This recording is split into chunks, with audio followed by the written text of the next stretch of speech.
तो हेलो दोस्तों, मेरा नाम है सचिन और स्वागत करता हूं आपका अपने यूट्यूब के चैनल द पावर ऑफ पाई में, जहां हम डिस्कस करते हैं क्लास 9 to 12 की फिजिक्स और मैथ्स। और आज का हमारा टॉपिक है क्लास 12 का चैप्टर नंबर 4 डिटर्मिनेंट्स, जहां हम सीखेंगे कि किसी भी सारणिक को जो है किस प्रकार से प्रूफ किया जाता है। तो आज का हमारा जो क्वेश्चन है वो कुछ इस प्रकार से है।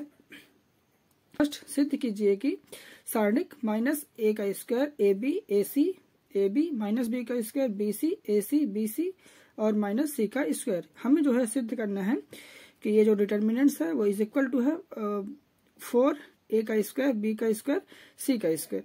ठीक है, तो चलिए क्वेश्चन को सॉल्व करते हैं।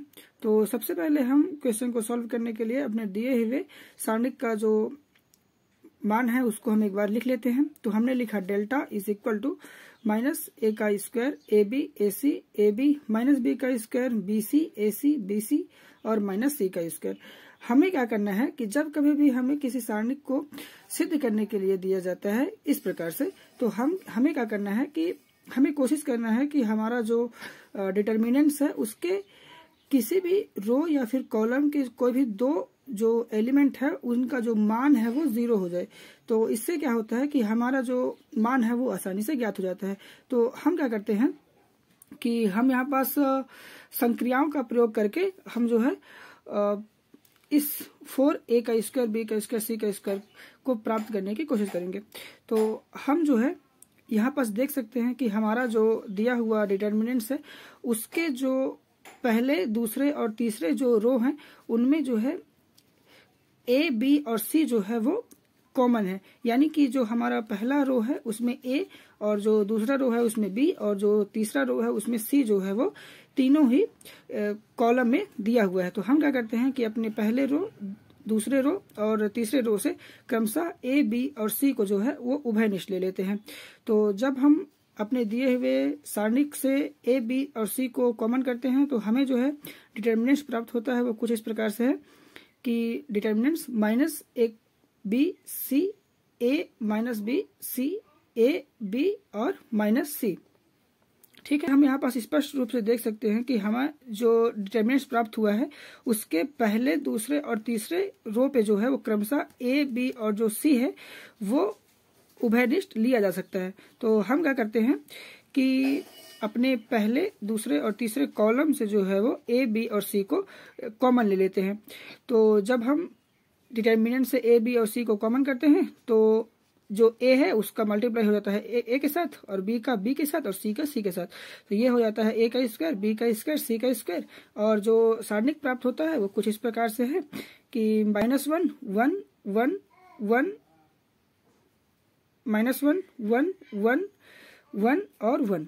ठीक है, तो अगर आपको संक्रियाओं का प्रयोग अच्छे से सीखना है तो आप हमारे डिस्क्रिप्शन में दिए हुए मैट्रिक्स के वीडियो को देख सकते हैं, जहां हमने संक्रियाओं को किस प्रकार जाता है डिटेल में सीखा है।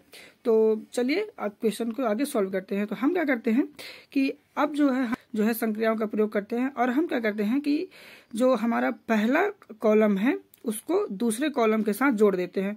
तो हमने लिखा ए का स्क्वायर बी का स्क्वायर सी का स्क्वायर। जब हम अपने पहले कॉलम को दूसरे कॉलम के साथ जोड़ेंगे तो हमें जो वैल्यू प्राप्त होगा वो होगा पहले कॉलम पर 0 0 2 और जो हमारा दूसरा और तीसरा कॉलम है वो एज इट इज लिखा जाएगा, उसमें कोई परिवर्तन नहीं होगा क्योंकि हमने जो संक्रिया है वो अपने सिर्फ पहले कॉलम पर लगाया है। ठीक है, तो हमें जो है डिटर्मिनेंट्स प्राप्त होता है वो कुछ इस प्रकार से है कि 0 0 2 1 -1 1 1 1 -1।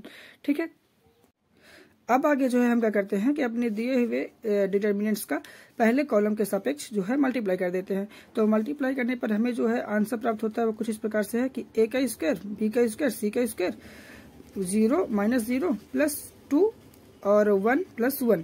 ठीक है, अब जब हम 2 का इस 1 + 1 के साथ मल्टीप्लाई करते हैं तो 1 + 1 हो गया 2 और 2 का हो जाएगा 2 के साथ मल्टीप्लाई तो ये हो जाएगा 4। तो यहाँ से हमको जो है प्राप्त होता है ए का स्क्वायर बी का स्क्वायर सी का स्क्वायर और हमें जो फाइनल आंसर प्राप्त होता है वो कुछ इस प्रकार से है कि 4 ए का स्क्वायर बी का स्क्वायर सी का स्क्वायर। तो हम देख सकते हैं कि हमें जो क्वेश्चन में सिद्ध करने के लिए कहा गया था वो प्रूफ हो चुका है।